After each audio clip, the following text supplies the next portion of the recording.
tudo bom? Eu sou Rafa Capai e esse é o Vamos que Vamos ao vivo. E a aula de hoje é especificamente para você que fala assim: ah, mas o meu negócio não é nada criativo, minha profissão não é criativa. Você quer rever seus conceitos? Então assiste a aula de hoje, 9 coisas que o empreendedorismo criativo pode ensinar para negócios tradicionais. Oi, gente, tudo bem? Vocês estão cientes de qual é o papo hoje? O que nós, empreendedores criativos, temos a ensinar para negócios tradicionais? O que nós, galera da criatividade, podemos ensinar para a galera que não é criativa? Mentira, porque a gente já sabe que todo mundo é criativo, né? Essa é a primeira coisa que eu vou falar com vocês hoje. Que história é essa de que existe uma galera criativa, existe uma galera não criativa? A gente se assume criativo ou não. As profissões criativas, né, que é uma grande parte da galera que embarca no Decola e que embarca na espaçonave com a gente, são profissões consideradas criativas. Então, é o designer, é o ilustrador, é o arquiteto, é o fotógrafo, é o videomaker, é o ator, é o músico, é o bailarino, é o cantor, é o cara que cria moda, é o maquiador. Toda essa galera aí lida, o gastrônomo, o culinarista, toda essa galera lida com criatividade o tempo inteiro, no dia a dia, mas não precisa ser um profissional criativo para usar a criatividade no seu negócio. E, na verdade, no futuro, eu sou da opinião que vão sobreviver aqueles negócios que usam a criatividade no seu dia a dia, que usam a criatividade na forma como se conectam com sua audiência, com seu público, com a galera que acompanha, que eu chamo a minha galera. Vocês são a minha galera e cada um de vocês tem também a sua galera, os seus clientes ou os seus potenciais clientes. Quanto mais a gente usar de criatividade para falar com essa galera, quanto mais a gente usar de vários desses atributos que eu vou falar aqui hoje, mais a gente tem chance de sobreviver na evolução do capitalismo e nas novas economias, na forma como a gente está se organizando hoje. A nossa live, a nossa aula, não é uma live simplesmente, né? É uma aula, eu sempre falo isso, pessoal. A nossa aula com roteiro, início, meio ao fim, vocês nunca vão conseguir ver, mas confia em mim que tem um roteiro de uma aula aqui muito bem pensadinho.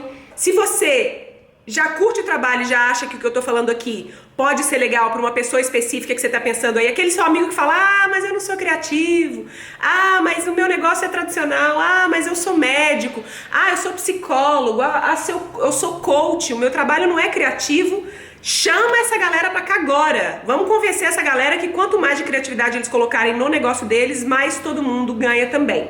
Vocês conseguem apontar pra mim quando foi que vocês aprenderam, se é que aprenderam, que existe uma galera que é criativa e que existe uma galera não criativa? Quando é que ensinaram isso pra gente? Quando é que ensinaram pra você que mesmo você tendo uma opção de carreira, advogado, médico, dentista, veterinário, psicólogo, quaisquer que seja a sua profissão, quando foi que ensinaram pra gente que existe uma galera que é criativa, que são os artistas, que são os doidinhos da família, que são as ovelhas negras e a gente somos, ou vocês são seres não criativos? Vocês conseguem identificar na história de vocês quando é que vocês começaram a acreditar, se esse for o caso, que vocês não são criativos? Vocês conseguem olhar atrás e falar: nossa, eu acho que eu descobri que eu acreditei que eu não era criativo quando eu estava na escola no 3º ano, né? Eu tive uma professora que falou comigo tal coisa. Eu tenho uma história, gente, que eu conto isso para os meus alunos, que eu gostava de desenhar e eu desenhava uns bichinhos muito estranhos, uns redondinhos com as cabeças carecas, assim. E eu adorava desenhar e eu tava imersa naquele universo daquele desenho e eu adorava o que eu fazia, tipo, tava feliz fazendo aquilo. Pouco importava se eu ia ser desenhista ou não. E aí um dia eu mostrei pra uma amiga minha e essa amiga minha falou assim: nossa, que feio, horroroso esse teu desenho. Era uma amiga muito debochada e ela falou pra mim que o meu desenho era muito horroroso. Eu não lembro mesmo quando eu desenhei de novo. E até hoje eu tenho bronca com desenho. Eu me expresso escrevendo, eu sou uma canivete suíça, como eu falo com vocês. Eu faço um monte de coisa, eu canto, eu danço, eu sapateio, eu modelo, eu dou aula, eu escrevo, eu faço um monte de coisas, mas eu não tenho muita coragem de desenhar, porque ali, naquele momento, ela me falou que eu não desenhava e eu agarrei aquilo como se fosse uma verdade incondicional E eu acreditei que eu não sabia desenhar, que eu não era criativa quando se tratava de desenho. Por que eu tô falando isso? Porque quando a gente consegue mapear na nossa história, e lá dentro do Decola a gente tem um exercício bem poderoso para isso, a gente começa a perceber que é simplesmente uma crença que veio a partir de uma situação específica em que a gente passou a acreditar naquilo, né? Não existe um carimbo que fala você é criativo e você não. E aí tem um cara, dois irmãos, que chamam os irmãos Kelly, que eles são especialistas em criatividade, trabalham com design thinking, e eles falam: a coisa mais importante para a criatividade aflorar em qualquer ser humano é um negócio chamado confiança criativa. E é uma espécie de paradoxo, porque é o seguinte: para ser capaz de criar, eu preciso confiar de que eu sou criativo. E para confiar que eu sou criativo, eu preciso ter criado alguma coisa para que eu fale: caramba, eu criei, foi legal aquilo que eu criei. Então, a confiança criativa ela é uma espécie de miragem. Ela é uma espécie de uma coisa que a gente precisa acreditar antes de ver de fato. A gente precisa acreditar que a gente é criativo antes de fato de se portar e se colocar na vida com criatividade. E aí agora, traz isso para o seu negócio. Quando foi que você acreditou que um negócio, e isso serve tanto para os negócios criativos quanto para os negócios tradicionais, eu falo disso muito para os meus alunos. Quando foi que a gente acreditou que o nosso negócio tradicional é uma caixinha hermética que precisa acontecer de determinado jeito, que precisa falar de determinado jeito, que precisa ter uma linguagem de determinado jeito e que precisa se comunicar com os clientes do determinado jeito, que eu falo sempre que é o famoso atenciosamente. Quando foi que a gente achou que para as pessoas nos levarem a sério, para os nossos clientes nos levarem a sério e acreditarem de fato que aquilo era, né, que o que a gente faz é sério, é importante, é legal?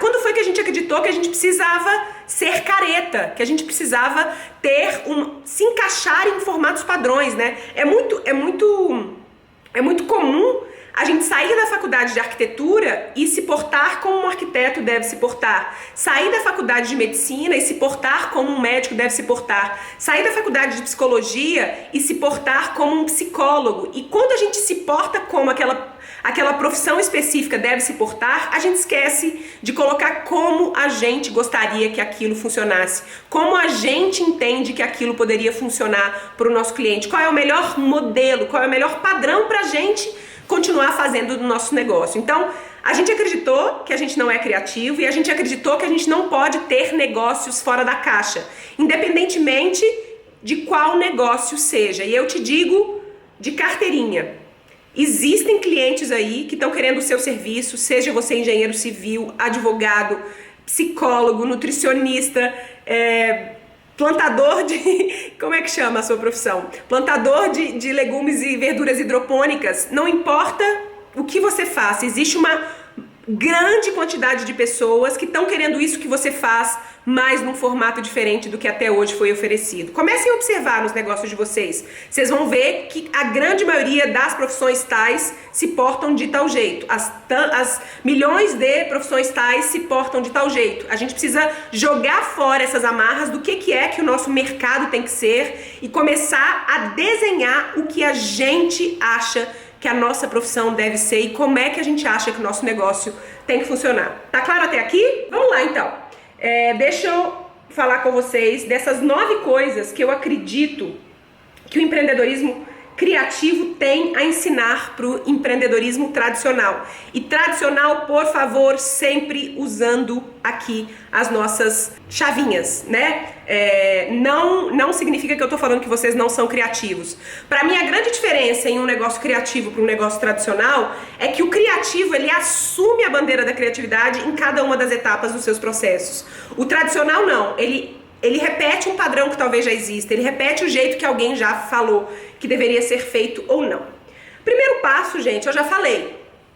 Se você tem um negócio tradicional, se você está interessado em que esse negócio funcione para fora dos padrões do seu mercado, da forma como você funciona, você tem que injetar criatividade. Você tem que começar a se perguntar onde a criatividade cabe no meu negócio. O que eu posso fazer diferente, criativo, fora da caixa, fora dos padrões, para fazer com que o meu o meu negócio seja percebido por uma audiência que também valoriza a criatividade. Esse é o passo 1. Se você tem um negócio tradicional, mesmo que seja de engenharia civil, mesmo que seja de psicologia, mesmo que seja de advocacia, injeta criatividade nesse negócio. Se pergunta de todas as etapas nas quais eu tenho contato com o meu cliente, o que eu posso fazer? E às vezes, gente, é na linguagem. Às vezes a criatividade vem na linguagem, é na forma como você se comunica com o seu cliente. Às vezes só isso já traz um senso de humanização que a gente vai falar que é um dos próximos passos. O que é no seu negócio hoje que você pode fazer diferente, injetando criatividade no que você faz? Pensem aí, falem, se tiverem sugestões, inclusive podem falar. Pode ser na linguagem, pode ser na forma como o seu produto chega, na embalagem, pode ser na maneira como você entrega o seu produto ou o seu serviço, pode ser na forma como você conversa com o seu cliente, que ela é mais despojada. Como e onde você pode injetar criatividade no seu negócio? Esse é o primeiro passo que a gente pode aprender com empreendimentos criativos. Empreendimentos criativos, a cada etapa do processo, eles se perguntam, né? Os donos se perguntam, os gestores, os empreendedores se perguntam: como eu posso fazer isso de um jeito criativo? Essa é a primeira pergunta para vocês. Como eu posso fazer o que eu faço hoje de uma maneira mais criativa, mais dinâmica, mais fora da caixa, mais diferente do que é feito hoje? A gente vai falar especificamente de diferenciação, que é um dos outros passos, que é um passo ainda mais estratégico dessa fase que eu tô falando aqui. Coisa número 2 que a gente pode aprender com negócios criativos. Negócios tradicionais podem aprender com negócios criativos. Humanização. É partir do princípio, e olha, não tem como ser diferente, né?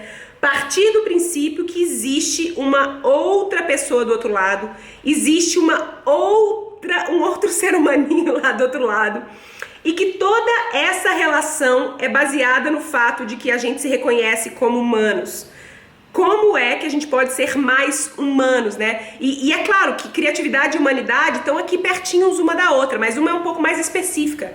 Quando eu falo de humanidade, eu tô querendo falar assim, em quais etapas do seu atendimento, em quais etapas da sua relação com o seu cliente, você pode ter mais humanidade, você pode ser mais transparente, você pode ser mais vulnerável, você pode ser menos robotizado. Vocês entendem isso que eu tô falando, gente? Como vocês podem criar um espaço de troca humana entre você e o seu negócio? Então, se eu sou um advogado, em vez de eu conversar com o meu cliente de um jeito assim, todo empolado e todo pomposo, eu vou tentar conversar. Eita, Bruno! Gato tá querendo passar aqui. A gente tá na frente da janela aqui e o gato tá do outro lado. E pra fazer a live a gente fechou a janela e ele tá aqui desesperado querendo passar, tadinho. Pausa, pessoal. Vamos ter que mostrar o gato pra eles aqui. Vem, mas vem rápido que tem mais de 150 pessoas esperando, Lininho. Vem. Isso é humanização, gente. Se eu tivesse um negócio... Se eu não tivesse um negócio tradicional, eu ia ficar toda nervosa aqui com vocês, porque vocês não podem ver as coisas dando errado. Mas não, é um negócio criativo. E aí, fala oi com o pessoal. Oi, gente, eu sou essa beleza aqui, ó.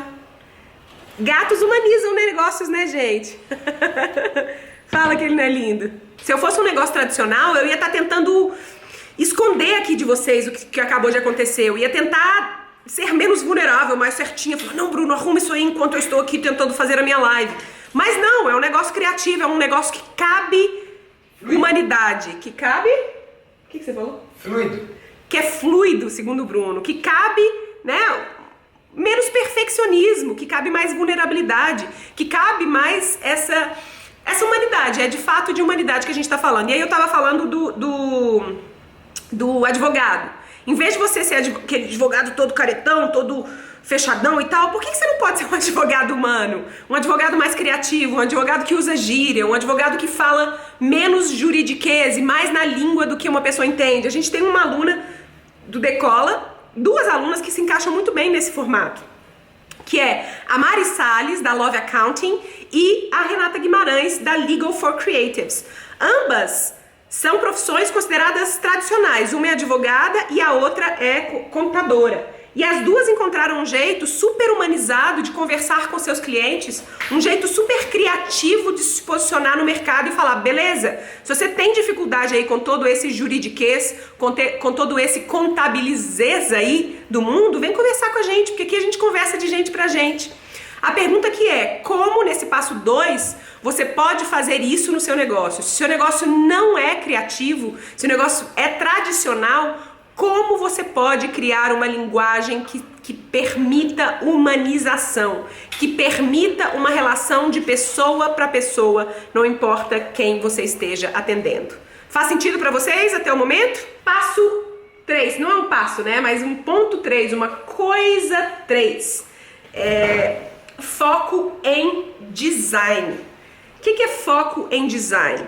Se vocês já perceberam que o design é a linguagem do visual, se eu estou falando aqui que a fala, a maneira como a gente se comunica com o nosso cliente é uma linguagem de como a gente se comunica, dessa humanização, o design é a linguagem dos olhos. O design é a linguagem de como a gente enxerga, como a gente percebe as coisas. Então, imagina que a pessoa entra no seu site e de cara é um site careta, é um site preto e branco.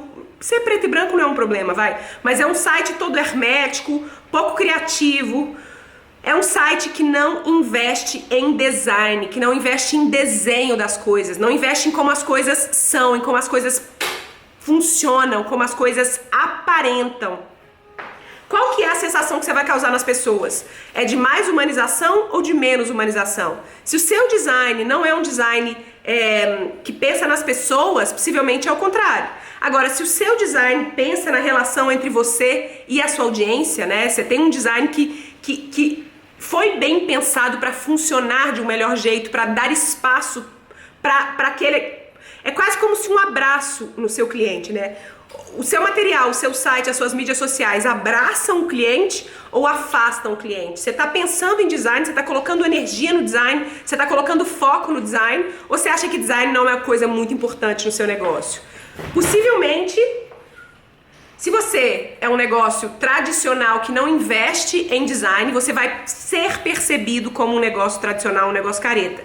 Agora, se você é um negócio tradicional que investe em design, você possivelmente vai ser percebido como um negócio mais criativo. Percebe a diferença? Faz sentido para vocês a diferença? Como é que você pode colocar atenção e foco no design, em como as coisas aparentam visualmente e como as coisas funcionam, porque design não é só forma, né? Design é também como a coisa funciona. Como é que você pode colocar energia no design para que as suas casinhas online, para que o seu material gráfico, para que o seu site, para que o desenho da sua loja física, qualquer que seja, abrace as pessoas ao invés de afastar? Como é que você faz para colocar energia em desenho, em como as coisas, funcionam? Vocês colocam foco no design hoje no negócio de vocês? Me contam aqui nos comentários. A Marli fala, se humanizar vende melhor porque envolve emoção. Claro, vender também é um processo humanizado, né? Tem um livro que eu gosto bastante, uma das grandes referências para mim, que chama Daniel Pink. E o Daniel escreveu vários livros e um deles, o livro chama Vender é Humano. Acho que é isso o nome não sei se tem em português, mas é mais ou menos isso. Vender é do humano, ou selling is human, alguma coisa assim. E ele fala exatamente isso, de como o processo de vendas é um processo humano, é um processo do ser humano, é um processo que faz parte da gente. Mas por alguma razão aqui no Brasil a gente foi educado de que vender é ruim, de que vender não é legal, de que vender é mal, né? Que vender é evil. Mas vender sim é uma coisa do ser humano, é uma coisa que traz essa possibilidade de proximidade. Não estou falando que sempre é feito desse jeito, mas que existe esse elemento do ser humano, da humanização, da humanidade no processo de vendas. Se perguntem como as minhas casinhas online, como o meu Instagram, como o meu Facebook, como o meu site, como a minha loja, como o meu flyer, como os meus materiais podem abraçar as pessoas, podem convidar as pessoas, como é que eu posso focar no usuário? E aí a gente vai para um quarto ponto.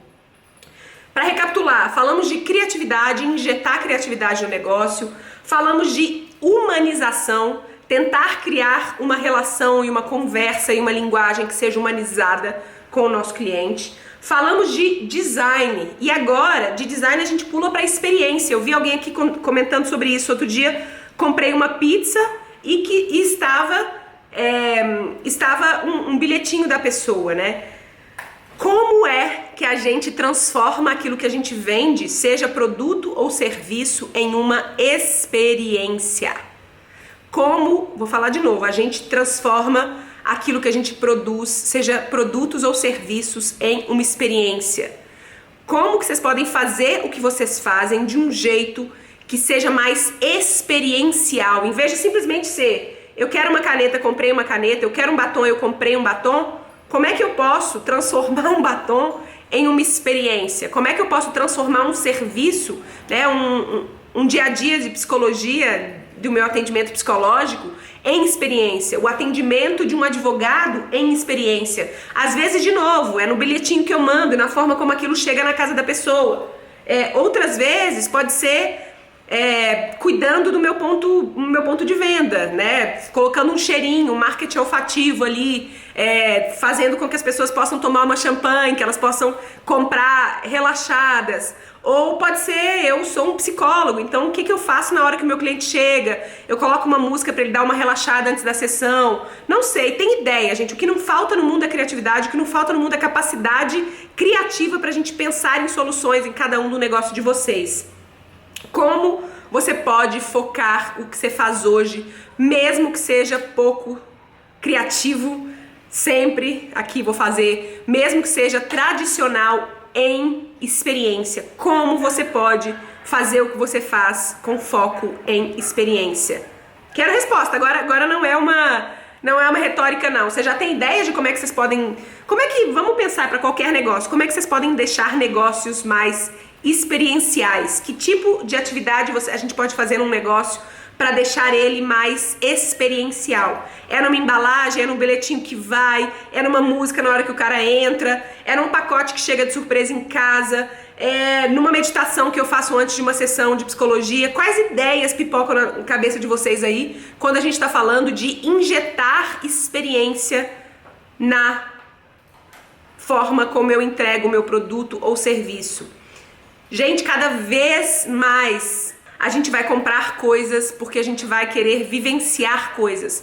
Cada vez menos a gente vai comprar coisas só para ter aquela coisa, né? É claro que a gente está falando aqui de um produto, um balde, a gente está falando de produtos de commodity aí, que é difícil até de se diferenciar. Tem como, mas é difícil. Mas eu tô falando nesses universos que a gente está trabalhando hoje, de serviços, como é que a gente pode trazer uma experiência para que aquela pessoa se lembre daquilo, para que isso encontre um espaço para ficar gravado na memória do nosso cliente.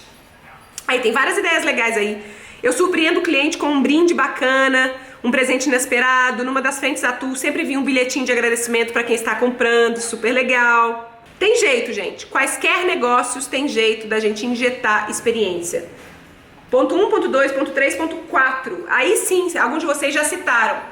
Diferenciação é a nossa quinta coisa que um negócio criativo pode ensinar por um negócio tradicional. Qual que é o processo de diferenciação, gente? É olhar para o mercado. A gente falou de injetar criatividade no ponto 1, beleza. Injetar criatividade é muito legal. Mas quando a gente faz isso estrategicamente, a gente está buscando diferenciação. Então a gente até faz um exercício desse no Decola, mas vocês podem começar a fazer aí na casa de vocês. Comecem a pegar 10 fornecedores que fazem alguma coisa semelhante à sua. E comece a observar como todos esses fornecedores repetem a forma como eles funcionam. Então, todos os advogados mandam um contrato de tal jeito, todos os advogados usam um jargonês, todos os advogados fazem tal coisa, todos os psicólogos repetem A, B e C. E aí quando você olha para isso, você fala, beleza, se todo mundo está fazendo isso, como é que eu posso fazer aquilo? Se todo mundo está fazendo A, como é que eu posso fazer B? Se todo mundo está mostrando e colocando ênfase nisso, como é que eu posso colocar ênfase naquilo? Aí sim, se a gente injeta a criatividade com um pensamento estratégico, olhando para o mercado, a gente tende a encontrar o que é chamado de diferenciação, que é uma coisa também muito importante no mundo dos negócios criativos. Como que eu posso injetar criatividade até o ponto do que aquilo que eu faça seja completamente diferente do que o meu concorrente faz? Como eu posso injetar criatividade em vários pontos da minha cadeia de produção, no produto, no serviço, na entrega, na embalagem, na comunicação, no conteúdo? Como vocês podem fazer diferentes? Olhem para o mercado de vocês. Olhem para o mercado de vocês, observem o mercado de vocês, vejam como o mercado de vocês se posiciona, vejam como o mercado de vocês se organizam, vejam como o mercado de vocês comunicam. E aí sim, deliberadamente, essa é a diferença na palavra aqui, deliberadamente, optem por fazer diferente, para ocupar um lugarzinho diferente na cabeça do cliente de vocês. Se eu ocupo um lugar diferente, eu tenho chance de que aquilo me leve a ter mais rentabilidade, mais lucratividade, porque eu vou vender mais, porque aquele cliente vai lembrar mais de mim. Então a diferenciação é um atributo intangível muito importante. Por que eu chamo de intangível? Vocês já fizeram outras aulas minhas, já me ouviram falar disso o tempo inteiro. Não toca, não pega, né? É diferente, por exemplo, do design, que eu consigo visualizar pelo menos, que eu consigo observar um flyer, eu consigo navegar num site. O intangível, essa diferenciação a gente não pega, a gente não toca, mas é uma percepção que o meu cliente pode ter a respeito do meu trabalho. Negócios criativos tendem a se preocupar em ser diferentes de seus concorrentes, e isso é uma coisa que negócios tradicionais podem aprender também com a economia criativa e com as novas economias. Falamos de novo, recapitular: 1, criatividade; 2, humanização; 3, design; 4, experiência; 5, diferenciação; 6, conteúdo. Quem aí já cria conteúdo para a sua audiência? Quem aí cria posts, cria vídeos, cria imagens? Quem cria áudios para a sua audiência?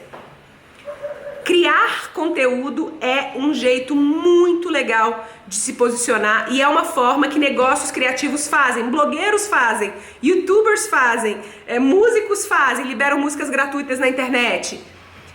Conteúdo é um jeito maravilhoso de injetar criatividade no seu dia, no seu negócio. Porque às vezes o dia a dia do seu negócio vai ser super tradicional mesmo. Não tem tanta criatividade no que você faz ali, talvez na hora de plantar sementinhas.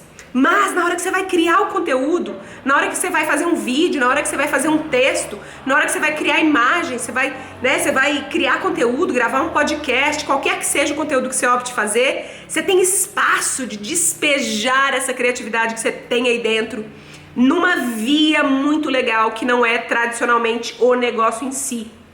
Negócios criativos investem em conteúdo como uma maneira de chegar em mais clientes, sim, mas também como uma maneira de colocar a criatividade de seus donos, de seus, as pessoas que trabalham dentro em uso. Negócios criativos têm uma via de conteúdo potente, uma via de conversa potente através de conteúdo de qualidade com suas audiências. E é um jeito muito legal da gente ser mais criativo no dia a dia de um negócio não tão criativo. Vou fazer isso toda vez aqui, mas de um negócio não tão criativo. Um conteúdo é um jeito maravilhoso. Às vezes seu negócio é super tradicional, às vezes você é advogado, mas na hora ali que você está criando vídeos, na hora que você está fazendo coisas legais, criando coisas legais, você está despejando sua criatividade. Não tem nem tanto problema se o dia a dia do seu trabalho seja muito tradicional, porque você tem o conteúdo para dar vazão a essa criatividade toda que você tem aí dentro. É muito legal. Não deixem de experimentar fazer mais conteúdo, porque é um jeito maravilhoso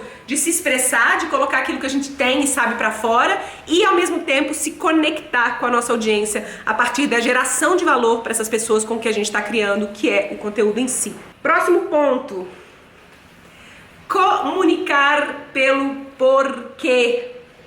Negócios criativos comunicam por seu propósito. Negócios criativos têm propósito. Negócios criativos são embebidos de um porquê maior. Negócios criativos não existem só para ganhar dinheiro. Negócios criativos existem por um porquê mais forte, por um propósito mais forte, por uma razão mais forte, e eles fazem questão de comunicar este porquê. Eu não estou na espaçonave só para ganhar dinheiro. Eu estou na espaçonave porque eu tenho um propósito maior, eu tenho um porquê maior, eu tenho um desejo de transformação e de expressão e de mudança da forma como a gente vive, trabalha, como a gente usa os nossos talentos. Então, negócios criativos, eles têm o porquê, e o porquê é a linha de frente do negócio. O que eu faço e como eu faço são outras ferramentas importantes que eu devo comunicar também. Mas sempre a gente comunica pelo porquê. A gente comunica por aquilo que a gente acha que é importante. Por que vocês fazem o que vocês fazem? Essa é a pergunta mais importante, talvez, e a pergunta que mais vai trazer esse propósito para dentro do negócio de vocês. Por que vocês fazem o que vocês fazem, para além de só ganhar dinheiro, para além de só ter um produto ou um serviço? Por que vocês fazem o que vocês fazem? Negócios, vou repetir, criativos, comunicam pelo porquê. Comunicam pelo seu propósito. O propósito é a linha de frente, é a forma de entrar, é a forma de comunicar para o nosso cliente. A gente existe porque... tananana. A gente faz o que a gente faz porque para mim é importante tal coisa. E eu posso ser um negócio super careta e comunicar pelo porquê. Eu posso ser um escritório de advocacia, como a Legal for Creatives da Renata, e ela vai falar: a gente existe porque a gente quer tirar o ranço do direito tradicional e a gente quer um direito mais criativo, um direito mais acessível, um direito mais humano. A gente quer ser um escritório de advocacia que conversa de pessoa para pessoa, que dê suporte a empreendedores que estão fazendo coisas legais. Não é muito mais forte do que só falar: a gente é um escritório de advocacia que faz coisas aqui, a gente faz contrato e tal? Quando a gente comunica pelo porquê, vem uma força, vem a gente, e o Simon Sinek, que é o cara que fala disso, quando a gente comunica pelo porquê, a gente comunica pela emoção. A gente comunica conversando com um sistema específico que a gente tem no cérebro, não sei se é aqui, se é aqui, se é aqui, mas aqui não é. A gente comunica com o sistema límbico do outro. A gente comunica através da emoção, a gente comunica de coração para coração. Quando a gente comunica pelo porquê, a gente comunica com muito mais força. E aí eu queria perguntar: vocês comunicam o negócio de vocês pelo porquê? E pode ser psicólogo, pode ser engenheiro civil, pode ser direito, pode ser qualquer coisa que você faça. Comunicar pelo porquê vai te permitir conversar diretamente com os outros humanos lá da outra ponta. Próximo: ter foco na criação de comunidades. E é um pouco, uma coisa tá um pouco junto da outra. Porque significa que se eu comunico pelo porquê, eu tenho a tendência de encontrar lá na outra ponta outras pessoinhas que se interessam pelo mesmo porquê que eu. Então, se eu planto plantas hidropônicas e orgânicas e eu comunico pelo porquê, eu falo da importância do orgânico no mundo hoje, eu vou encontrar uma rede de pessoas que também se importam com aquilo. E a tendência é, e isso é muito comum em negócios criativos, que eu encontre e que eu forme uma comunidade ao redor desse porquê. Que eu crie um grupo de pessoas que também se interessa por aquilo. Que eu crie um grupo de pessoas que está caminhando na mesma direção e está olhando para o mesmo lado e se interessa por essas mesmas coisas. Então, comunicar por porquê nos leva no oitavo ponto, na oitava coisa, que é focar na criação e geração de comunidades. As marcas hoje querem muito isso. Grandes marcas, uma Coca-Cola, sei lá, grandes marcas, uma empresa de carro, estão querendo criar comunidades. E a gente faz isso muito bem em pequenos negócios, porque a gente tem a tendência de aglomerar pessoas que se interessam pelas mesmas coisas, né? Que pensam de um jeito diferente, que têm a mesma vibe, que olham na mesma direção, que estão interessadas em mudanças iguais de mundo. Então, se vocês estão aqui agora, é porque vocês estão interessados num mundo onde as pessoas usem os seus talentos para impactar positivamente o resto das pessoas. Vocês estão interessadas num espaço em que a criatividade seja valorizada. E aí a gente foca em comunidade. Negócios criativos fazem isso muito bem e negócios tradicionais precisam aprender a fazer. Como é que eu comunico pelo porquê e como é que eu crio uma comunidade ao redor desse porquê? Como é que eu crio uma comunidade ao redor da minha marca? Como é que eu crio uma comunidade de pessoas que se interessa por aquele ponto, que está envolto naquele assunto, né? Que abraça aquele porquê e fala: vamos junto, é isso me importa, isso é importante para mim, eu tô com você. A gente não pode ter medo de criar comunidades, né, com negócios, e pode ser tanto com negócios tradicionais quanto com negócios criativos também. A gente tem a potência, a capacidade de juntar pessoas que pensam iguais. através da criação de comunidades potentes também. E por último, gente, negócios criativos fazem uma coisa que eu acho muito legal e que a gente pode trazer para negócios tradicionais também, que é a preocupação com sustentabilidade. E sustentabilidade em todos os sentidos. Mas um negócio criativo, ele está preocupado de ponta a ponta com todos os chamados stakeholders, que é o nome tradicional, mas com todos os elos de uma cadeia de produção. Então, se eu produzo, sei lá, produzo cestinhas, se eu produzo uma cerâmica assim, cerâmica não, vou colocar essa aqui, que eu ganhei de presente. Se eu produzo isso aqui, da Manitou, eu estou preocupada com a forma como isso foi impresso, eu estou preocupada se o material é de qualidade, eu estou preocupada se a pessoa que fez aquilo, que bordou para mim, se não sou eu que bordo, está recebendo bem por aquele trabalho, eu estou preocupada com a qualidade de vida do meu colaborador, eu estou preocupada com várias coisas do processo, né? Negócios criativos fazem isso muito bem, eles pensam na cadeia inteira. A gente faz um olhar que eu chamo um olhar de drone, a gente se afasta daquilo aqui e para tentar observar como as coisas funcionam globalmente. A gente não fica preso só no nosso trabalho, a gente fica preso no todo, a gente quer entender como é que o nosso trabalho impacta o mundo, a gente quer entender como é que o meu material impacta o planeta.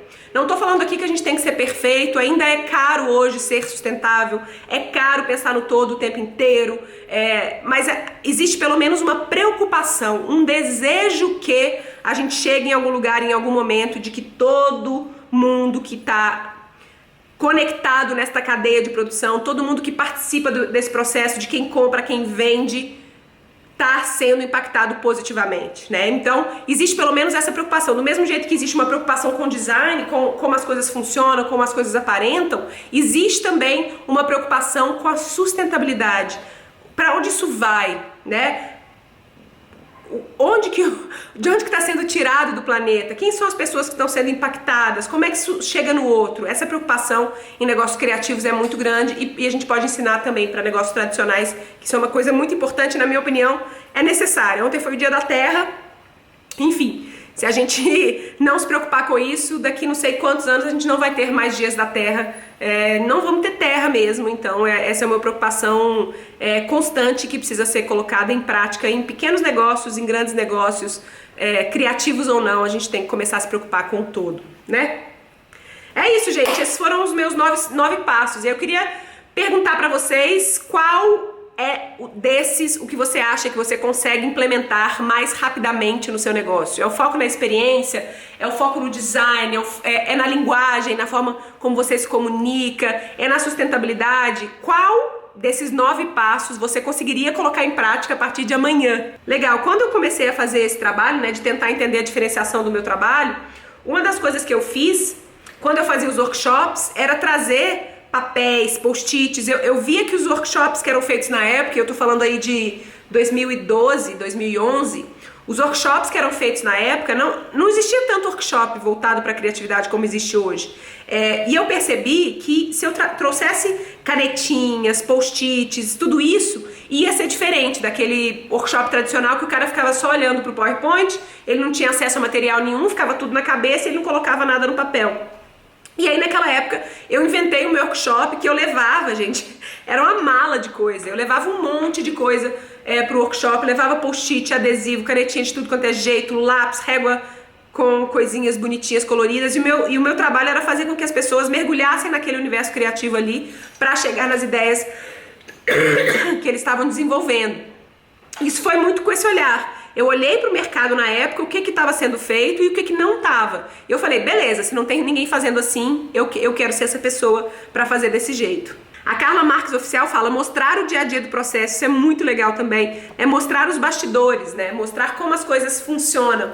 Isso traz uma humanização muito grande. Tipoli, Rafa, como manter essa comunidade motivada? Pergunta pra eles, o que é importante, porque pode ser importante pra eles uma coisa e você tá achando que é outra. Não tem coisa melhor do que perguntar por o cliente o que ele deseja. Como eu te mantenho motivado? O que eu posso fazer para melhorar essa experiência dessa comunidade para você? Não imagina o que pode ser legal. Pergunta para a sua audiência, porque a sua comunidade pode ser diferente da minha. O que a sua comunidade pensa por estar motivado é diferente da minha. Pergunte para os seus clientes, a sua comunidade, como eles gostariam de ser motivados. Essa é a coisa mais importante. E sempre, gente, tem dúvida? Escreve pra gente, a gente adora conversar com vocês. contato@espaçonave.com.br é o lugar onde a gente tem as nossas conversas. Eu digo que tem sempre um ser humano muito caloroso, muito afetuoso, que vai te receber lá com um e-mail gostoso. Então não deixem de escrever pra gente se vocês têm alguma dúvida, se vocês querem conversar, se vocês querem contar pra gente como o material que a gente fez impactou positivamente a vida de vocês, beleza?